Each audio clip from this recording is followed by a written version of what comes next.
Ahmedabad ગ્રામ્યના Changodar police station વિસ્તારમાં હત્યાનો બનાવ. સાણંદ તાલુકાના સનાથલ ગામે હત્યાની ચકચારજનક ઘટના સામે આવી છે. ક્ષત્રિય સમાજના એક યુવાનની કરપીણ હત્યા. ચાંગોદર પોલીસ સ્ટેશન હદમાં આવતા સનાથલ ગામે યુવાનની હત્યા. મળતી માહિતી મુજબ 2 દિવસ અગાઉ લગ્ન પ્રસંગ દરમિયાન કોઈ બાબતે બોલાચાલી અને બબાલ થઈ હતી. તે સમયે એક ક્ષત્રિય સમાજના યુવાને ઠાકોર સમાજના યુવાનને જાનથી મારી નાખવાની ધમકી આપી હતી.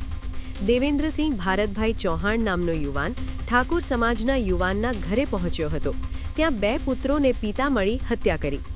જ્યાં હુમલો કરવામાં આવતા ક્ષત્રિય યુવાનનું ઘટના સ્થળે જ મોત નિપજ્યું હોવાનું સૂત્રો દ્વારા જાણવા મળ્યું છે. ઘટનાની જાણ થતાં જ અમદાવાદ ગ્રામ્ય ચાંગોદર પોલીસ તાત્કાલિક સ્થળ પર દોડી ગઈ. ચાંગોદર પોલીસ દ્વારા હત્યાનો ગુનો નોંધી તપાસ શરૂ કરવામાં આવી છે, તેમજ આરોપીની શોધખોળ હાથ ધરવામાં આવી છે.